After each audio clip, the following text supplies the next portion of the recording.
నమస్కారం. అప్టెక్ జాబ్స్కి స్వాగతం. 1993వ సంవత్సరంలో ఏర్పాటు చేయబడ్డ ఒక రాజ్యాంగేతర సంస్థ, అంటే ఒక నాన్ కాన్స్టిట్యూషనల్ బాడీ లేదు చట్టబద్ధ సంస్థ, ఒక స్టాచ్యూటరీ బాడీ ఒక క్వశ్చన్ అడుగుతుందన్నమాట. ఆ క్వశ్చన్ ఏంటి అంటే 2015వ సంవత్సరంలో ఒక సంఘాన్ని ఏర్పాటు చేశారు. ఆ సంఘం 2018వ సంవత్సరంలో తన యొక్క రిపోర్ట్ను అందించింది లేదు సబ్మిట్ చేసింది. మరి ఆ రిపోర్టులో ఉన్న సూచనలు అంటే రికమెండేషన్స్ని ఇప్పటివరకు ఎందుకు ఇంప్లిమెంట్ చేయట్లేదు, వీలైతే తొందరగా ఇంప్లిమెంట్ చేయండి అని చెప్పి ఆ 1993లో ఎస్టాబ్లిష్ అయిన సంస్థ అడుగుతోందనమాట. ఇంతకీ 1993లో ఏర్పాటు చేయబడ్డ రాజ్యాంగేతర సంస్థ ఏంటిది?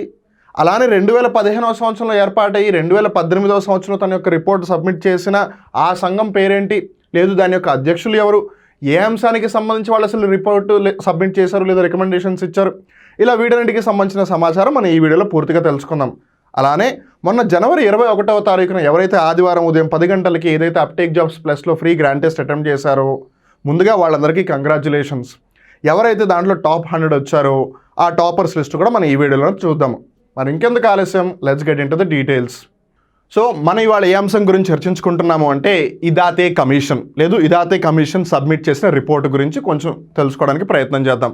సో ఇక్కడ మీరు గమనిస్తున్నది ఆ వ్యక్తి పేరు. ఆ కమిషన్ యొక్క అధ్యక్షులుగా ఎవరైతే వ్యవహరించారో భీకు రామ్జీ ఇదాతే గారు, ఈయననమాట. అండ్ ఇక్కడ మీరు గమనిస్తున్నది ఒక నొమాడిక్ ట్రైబ్ అంటే సంచార తెగ, అంటే వాళ్ళు ఎప్పుడు ఒక ప్రాంతంలో ఉండరు.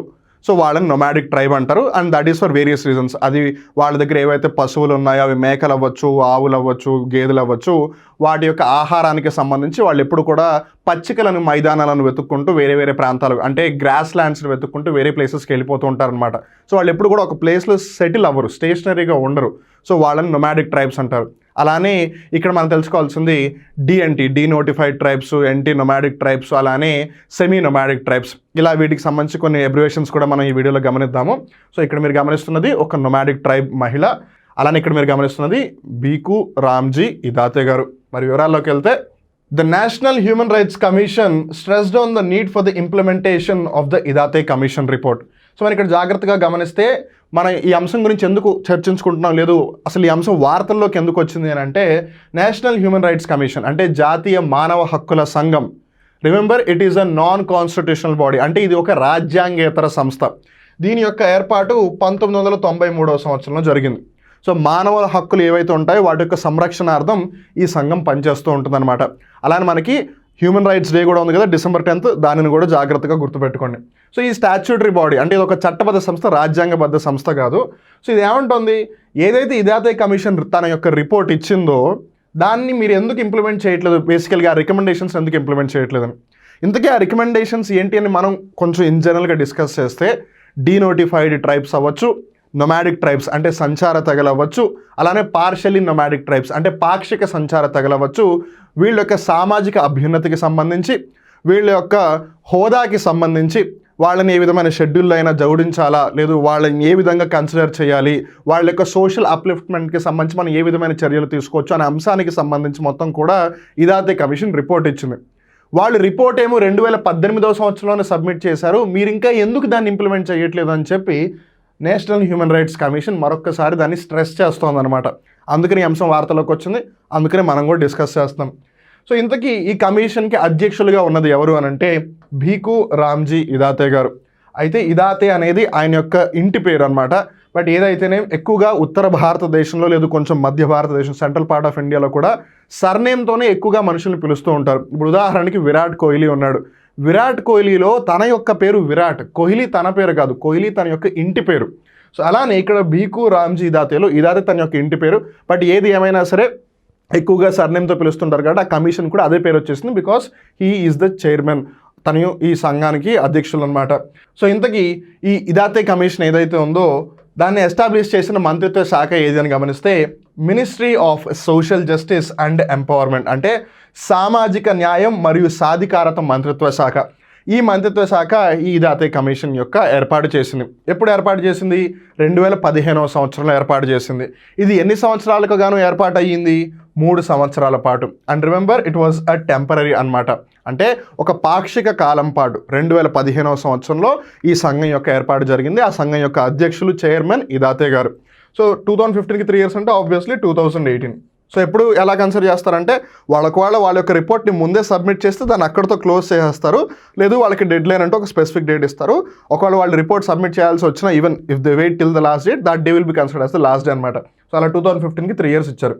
ఇంతకీ వాళ్ళ యొక్క ఏర్పాటు లేదా ఆ సంఘం యొక్క ఏర్పాటు ఎందుకు జరిగింది అని అంటే for the empowerment of the denotified tribes, అలానే semi nomadic tribes and nomadic tribes. మనం ఇందాక అనుకున్నాం కదా, డీనోటిఫైడ్ తెగలు, అలానే పాక్షిక సంచార తెగలు, అలానే సంచార తెగలు, ఈ 3 సంఘాలు లేదు ఈ 3 తెగలు ఏవైతే ఉన్నాయో వీళ్ళకి సంబంధించి సామాజిక అభ్యున్నతి అంతగా జరగట్లేదు. మరీ ముఖ్యంగా మనం ఒక ఎగ్జాంపుల్ పరంగా ఆలోచిస్తే సెమీ నొమాడిక్ అలా నొమాడిక్ అంటే సంచార తెగలు, పాక్షిక సంచార తెగలు వాళ్ళు ఎప్పుడూ కూడా ఒక ప్లేస్లో ఉండరు. Most of the times they keep moving.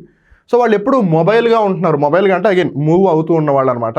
So అలా ఉండడం వల్ల వాళ్ళకి దక్కాల్సిన బెనిఫిట్స్ అంత ప్రాపర్గా దక్కట్లేదు, వాళ్ళని మనం ఏ విధంగానూ కూడా సరిగ్గా ఫోకస్ చేయట్లేదు అని ఈ కమిషన్ దానికి సంబంధించి కొన్ని రికమెండేషన్ సూచనలు చేసిందనమాట. ఇంతకీ నొమాడిక్, సెమీ నొమాడిక్ లేదు సంచార మరియు పాక్షిక సంచార తెగలు ఏంటి అని మనం డెఫినేషన్లోకి వెళ్తే they are defined as those who move from one place to another rather than living at one place all the time. అంటే వాళ్ళు ఎల్లప్పుడూ కూడా ఒకటే ప్రాంతంలో నివసించకుండా ఎప్పుడూ కూడా ఒక ప్రాంతం నుండి ఇంకో ప్రాంతానికి మూవ్ అవుతూ ఉంటారు, కదులుతూ ఉంటారు అనమాట. So in one way we can say they are never settling tribes అని చెప్పచ్చు. సో మనకి ఎలా తెలుస్తుంది అంటే ఆవులు, గేదెలు, గొర్రెలు, మేకలు ఇలా ఏవైతే పశువులు ఉన్నాయో వాటిని ఎప్పుడూ కూడా ఆబ్వియస్లీ వాటికి గ్రాస్ కావాలి, వాటికి పచ్చిక కావాలి, గడ్డి కావాలి. సో అందుకని వాళ్ళు ఎప్పుడు కూడా పచ్చికలు, మైదానాలను వెతుక్కుంటూ అలా వెళ్తూనే ఉంటారనమాట. సో సీజన్ని బట్టి ది కీప్ మూవింగ్. సో ఎక్కడైతే వర్షాకాలం అయిపోతుందో అప్పుడు ఆబ్వియస్లీ అక్కడ గడ్డి ఎక్కువగా ఉంటుంది కాబట్టి వాళ్ళు అక్కడ తీసుకెళ్తారు. మళ్ళీ ఎక్కడైతే ఎండాకాలం వచ్చేస్తుందో అక్కడి నుంచి మళ్ళీ వేరే ప్రాంతానికి వెళ్ళిపోతూ ఉంటారు. So that is what nomadic and semi nomadic tribes are all about అనమాట. సో ఇందాకే మనం అనుకున్నాం కదా ఈ కమిటీని ఎందుకు ఎస్టాబ్లిష్ చేశారు. The committee had to submit its report identifying the above communities state wise, assessing their development status and recommending ways to uplift them. అంటే సో ప్రతి రాష్ట్రంలో కూడా వాళ్ళ యొక్క సామాజిక అభ్యున్నతి లేదు, వాళ్ళ యొక్క సామాజిక పరిస్థితి ఒకటేలా ఉండాలని రూల్ ఏమీ లేదు. సో వాళ్ళ యొక్క సోషల్ స్టేటస్ని అసెస్ చేసి వాళ్ళు సామాజికంగా అభ్యున్నతి అంటే సోషల్గా అప్లిఫ్ట్ అవ్వాలి అంటే ఏ విధంగా అవ్వాలి, వాటికి సంబంధించి ఒకవేళ చర్యలు తీసుకోవాల్సి వస్తే అది ఏ విధమైన చర్యలు ఉండాలి, లేదా ఏదైనా చట్టాలు ఉంటే వాటికి ఏ విధమైన సవరణలు జరపాలి, ఇలా ఈ అన్ని అంశాలకి సంబంధించి సూచనలు చేయడానికి ఈ కమిటీ యొక్క ఏర్పాటు జరిగిందనమాట. అయితే మే 2018వ సంవత్సరంలో the national commission for denotified nomadic and semi nomadic tribes chaired by Bhiku Ramji Idate has submitted its report. So వాళ్ళు ఏదైతే ఇదాతే కమిషన్ని ఫామ్ చేశారో దాని యొక్క అఫీషియల్ పేరు, అధికారిక నామం ఏంటి, national commission for denotified nomadic and semi nomadic tribes. మనం ఏ అంశం గురించి అయితే చర్చించుకుంటున్నాం ఆ అంశం పేరు మీద ఆ సంఘం యొక్క పేరు కూడా ఉందన్నమాట. అలానే ఈ national commission for denotified nomadic and semi nomadic ట్రైబ్స్ని మొట్టమొదటిసారిగా ఎప్పుడు ఎస్టాబ్లిష్ చేశారని కూడా మనం కొద్దిసేపట్లో తెలుసుకుందాం. A national commission for denotified nomadic and semi-nomadic tribes was first set up in 2003. So మనం ఇక్కడ చూస్తున్నాం కదా 2015లో ఇదాతే కమిషన్ ఎస్టాబ్లిష్ చేశారు. అఫ్కోర్స్ దానికన్నా ముందు కూడా కమిషన్స్ ఉన్నాయి, కానీ మొట్టమొదటిసారిగా ఎస్టాబ్లిష్ చేసింది ఎప్పుడు అని అంటే 2003. మరి NCD-NTని మొట్టమొదటిసారిగా ఎప్పుడు ఏర్పాటు చేశారో తెలిసిపోయింది కదా. అదేంటి మాస్టర్ మళ్ళీ కొత్తగా అడుగుతున్నారు అన్న డౌట్ మీకు రావచ్చు. కంగారు ఇప్పుడే చెప్పా కదా, national commission for denotified nomadic semi nomadic tribes NCD-NT అనమాట. సో అలా మిగిలిన ఏవైతే అబ్రివేషన్స్ ఉన్నాయో ఈ అంశానికి సంబంధించి వాటిని కూడా చర్చిద్దాం. AHM అగరియా, హీత్ రక్షక్, మంచ్, BPL బిలో పవర్టీ అనేది మోస్ట్లీ చాలామంది తెలిసి ఉంటుంది. CTA criminal tribes act, DNC denotified community, EBC extremely backward caste. మనకు చాలామందికి OBC తెలుసు, అదర్ బ్యాక్వర్డ్ క్యాస్ట్ అని, బట్ ఇక్కడ EBC ఎక్స్ట్రీమ్లీ బ్యాక్వర్డ్ క్యాస్ట్. తర్వాత వచ్చేసి ICSSR Indian council of social science research, IIPA Indian institute of public administration, ITI industrial training institute ఇది కూడా చాలామంది తెలిసే ఉంటుంది. MBC most backward caste, NAG national alliance group, NCD-NT మనం ఇప్పుడే దీని గురించి చర్చించుకున్నాం, national commission for denotified nomadic and semi nomadic tribes, NT nomadic tribe. చాలామందికి ఇన్ జనరల్గా SC ST ఇవి తెలుస్తుంటాయి, కానీ కొంతమంది నువ్వు ఏ వర్గానికి సంబంధించిన వాడు ఒకవేళ ఇఫ్ ఇన్ కేసు అడగాల్సి వస్తే వాళ్ళు నేను NT కేటగిరీకి సంబంధించిన వాళ్ళు అంటే కొంతమందికి ఇంకా తెలీదు. సో NT అంటే నొమాడిక్ ట్రైబ్స్ అనమాట. OBC అదర్ బ్యాక్వర్డ్ క్యాస్ట్ ఇది చాలామందికి తెలిసి ఉంటుంది. PVTs కూడా చాలామందికి తెలిసి ఉంటుంది, పర్టికులర్లీ వర్నరబుల్ ట్రైబల్ గ్రూప్స్. అలానే RTE రైట్ టు ఎడ్యుకేషన్ ఇది కూడా తెలిసి ఉంటుంది చాలామందికి, ఆర్టికల్ 21 గుర్తుంది కదా. అలాంటి తర్వాత వచ్చేసి RTE right to education, SBC special backward caste, SC ST schedule caste schedule tribe, SNT semi nomadic tribe. NT అంటే నొమాడిక్ ట్రైబ్ సంచార తెగ, SNT అంటే సెమీ నొమాడిక్ ట్రైబ్ పాక్షిక సంచార తెగ. అలానే ట్యాగ్ అంటే ఏంటి, టెక్నికల్ అడ్వైజరీ గ్రూప్. తర్వాత వచ్చేసి విజేఎన్టీ అంటే విముక్త జాతి నొమాడిక్ ట్రైబ్. సో ఈ ఇదాతే కమిషన్కి సంబంధించి అందులో ప్రస్తావించబడ్డ కొన్ని పేర్లు అన్నమాట, వాటి యొక్క అబ్రివేషన్స్ ఇవి. మనం చెప్పలో ఇవి ఎప్పుడైనా అడగచ్చు, so it's better to remember. So మరి ఈ వీడియో యొక్క బిగినింగ్లోనే చెప్పినట్టుగా మొన్న జనవరి 21వ తారీఖున ఉదయం 10 గంటలకి ఆదివారం రోజున ఎవరైతే అప్టేక్ జాబ్స్ ప్లస్లో ఫ్రీ గ్రాండ్ టెస్ట్ 3వ ఫ్రీ గ్రాండ్ టెస్ట్ని అటెంప్ట్ చేశారో ఆ టాపర్స్ లిస్ట్ని ఇప్పుడు రిలీజ్ చేద్దాము అని చెప్పాను. So we'll be talking about it. But before going there ఒక చిన్న వెరీ ఇంట్రెస్టింగ్ అంశం గురించి మీకు చెప్దాం అనుకున్నాను. So this is something that I wanted to tell you from the past 2 or 3 days. So ఇది మేబీ చాలామందికి తెలిసే ఉంటుంది, కొంతమందికి తెలియకపోయి ఉండొచ్చు, మోస్ట్లీ తెలిసే ఉంటుందిలే. కానీ this is a 5 rupee coin. Maybe ఇలా చూపిస్తే మీకు పెద్దగా తెలియకపోవచ్చు, బట్ ఇట్లా చూపిస్తే కూడా మీకు డౌట్గా ఉంటుంది. ఎందుకు నేను ఇలా చూపిస్తున్నాను మీకు ఈ 5 రూపీస్ కాయిన్ స్పెషల్గా అని అంటే, ఇంతకుముందు 5 రూపీస్ కాయిన్ చాలా పెద్దగా చాలా బండగా ఉండేది. The width of the coin was quite big. But ఇప్పుడు మీరు జాగ్రత్తగా గమనిస్తే రీసెంట్గా వస్తున్న 5 రూపాయల నాణ్యాలు 5 రూపీ కాయిన్స్ ఏవైతున్నాయో అవి చాలా సన్నగా ఉంటున్నాయి. ఈవెన్ దో సైజ్ పరంగా కొంచెం పెద్దగానే ఉన్నాయి, అవి చాలా సన్నగా ఉంటున్నాయి. దాని యొక్క విడత అంతగా ఉండట్లేదు, అంత బండగా ఉండట్లేదు అంతకుముందు ఉన్నట్టు. దానికి గల కారణం ఏంటి అని రిపోర్ట్స్లోకి వెళ్తే తెలిసింది ఏంటంటే, ఆర్బీఐ ఒక రీసెర్చ్ చేసిందనమాట. ఆబ్వియస్లీ ఎప్పటికప్పుడు ఇల్లీగల్ కరెన్సీని పారద్రోలాలి అని చెప్పి ఆర్బీఐ ఏదో ఒక చర్య తీసుకుంటూనే ఉంటుంది. అయితే వాళ్ళు చేసిన రీసెర్చ్ లేదా వాళ్ళు చేసిన ఇన్వెస్టిగేషన్ ఏదైతే ఉంటుందో దాని ద్వారా ఏమని తెలుస్తుందంటే, ఈ వెస్ట్ బెంగాల్, బంగ్లాదేశ్ ఆ చుట్టుపక్కల ప్రాంతాల్లో ఇంతకుముందు ఏవైతే బండ 5 రూపాయల కాయిన్లు ఉండేవో వాళ్ళు వాటిని స్మగ్లింగ్ చేసేవాళ్ళంట. ఎక్కడికి స్మగ్లింగ్ చేసేవాళ్ళు? వెస్ట్ బెంగాల్ అంటే పశ్చిమ బెంగాల్ రాష్ట్రం నుంచి బంగ్లాదేశ్ దేశానికి చేసేవాళ్ళు. ఎందుకు అలా చేస్తున్నారు అని అంటే, ఈ 5 రూపాయల నాణ్యం ఏదైతే ఉందో బండది, దాన్ని బంగ్లాదేశ్ తీసుకెళ్ళి అక్కడ దాన్ని కరగబెట్టి దాన్ని మెల్ట్ చేసి బ్లేడ్లు తయారు చేసేవాళ్ళంట. మనం మామూలుగా షేవింగ్ చేసుకుంటూ ఉంటారు కదా మగవాళ్ళు, సో ఆ బ్లేడ్లు ఏవైతే ఉంటాయో ఆ బ్లేడ్లు తయారు చేసేవాళ్ళంట. సో ఒక్క 5 రూపాయల నాణ్యం ఏదైతే బండ కాయిన్, ఇప్పుడు అంటే కొత్తది కానీ సన్నగా ఉంది, ఆ బండ కాయిన్ ఏదైతే ఉండేదో దాంతో 7 బ్లేడ్లు లేదా 6 బ్లేడ్లు వచ్చాయంట. పోనీ ఒకవేళ మనం తక్కువ 6 బ్లేడ్లు అనుకున్నా, ఒక్క బ్లేడ్ 2 రూపాయలు అంట, అంటే 12 రూపాయలు. 5 రూపాయల వాల్యూ, 5 రూపాయల ఫేస్ వాల్యూ లేదా రియల్ వాల్యూ ఉన్న కాయిన్తో వాళ్ళు 12 రూపీస్ని జనరేట్ చేస్తున్నారు. సో ఈ విధంగా కరెన్సీ మన కంట్రీ నుంచి ఒకటి బయటికి వెళ్ళిపోతుంది.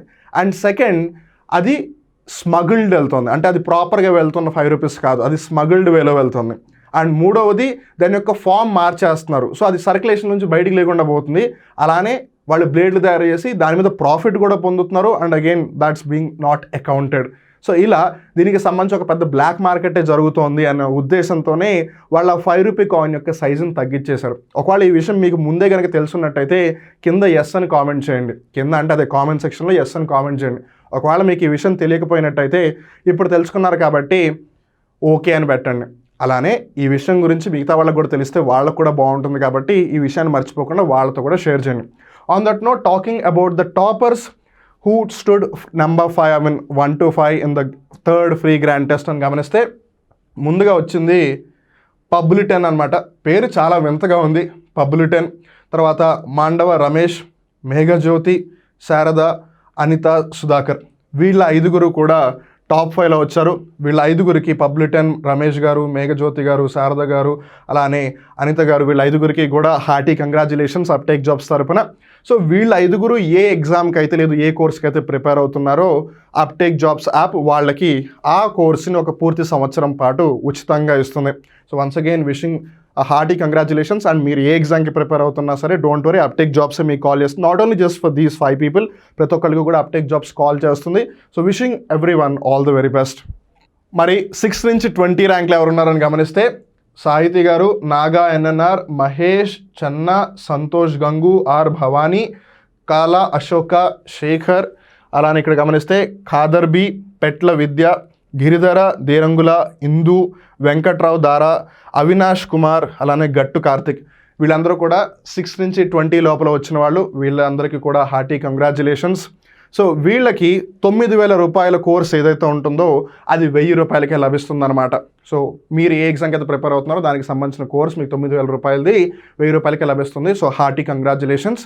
అండ్ మీరు అగైన్ ఏ ఎగ్జామ్కి ప్రిపేర్ అవుతున్నా సరే మీ అందరికీ కూడా all the very best. Now let's look at the people who stood from 21 to 50, 21 నుంచి 50 ర్యాంకులు గమనిస్తే, సాయి కుమార్ నాయక్, లిఖిత చైతన్య, లక్ష్మి, వెంకట నరసింహ, శశి, దత్తాత్రేయ, మల్లిక, రేఖ, రాజీ, వరాహాల బాబు, ఎం వినోద్, మౌనిక, మేలం శివ, పవన్ కుమార్, గట్టు నాగమణి, అలా ఇక్కడ గమనిస్తే ఎల్లయ్య, శాంతి, దమ్ము వెంకి, శాంతి, అలుపన పరశురాం, శ్రీనివాస్, రమేష్, నూరజ, ధనల్ బాబు, కొండరపు సాయి కుమార్, చక్రవర్తి, ధను, కొత్తవలస, శివాజీ, రావులపల్లి గోపి, నాగబాబు, కెల్లి. సో వీళ్ళందరూ కూడా 21 నుంచి 50 వరకు ఉన్నవాళ్ళు అనమాట. సో వీళ్ళందరికీ కూడా అప్టేక్ జాబ్స్ తరపున 9,000 రూపాయలు విలువ చేసే కోర్స్ని 1,500 రూపాయలకి అప్టేక్ జాబ్స్ ప్రొవైడ్ చేస్తుంది. సో వీళ్ళందరికీ కూడా మరొకసారి హార్టీ కంగ్రాచులేషన్స్. అలానే మీరు ఏ ఎగ్జామ్కి అయితే ప్రిపేర్ అవుతున్నారో wishing everyone all the very best.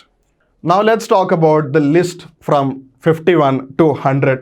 మరి 51వ ర్యాంక్ని గమనిస్తే Jayanthi, Prabhuteja, Sneha, Padma, Imtiaz, Siddappa, Ganesh, Waseema, Praveen Kumar, Charanasri, Vivek Harsha, Chandan, Jadhav Tukaram, Mahesh, Sudhalakshmi, Jeevan Kumar, Neelamma, Ramu, Lakshminarayana, MMM. And again చాలామంది really need to appreciate them. చాలామంది వాళ్ళని టెస్ట్ చేసుకోవడానికి at the same time uptake జాబ్స్ని సపోర్ట్ చేస్తూ వాళ్ళు ప్రతి ఫ్రీ గ్రాండ్ టెస్ట్ని కూడా రాస్తూనే ఉన్నారు.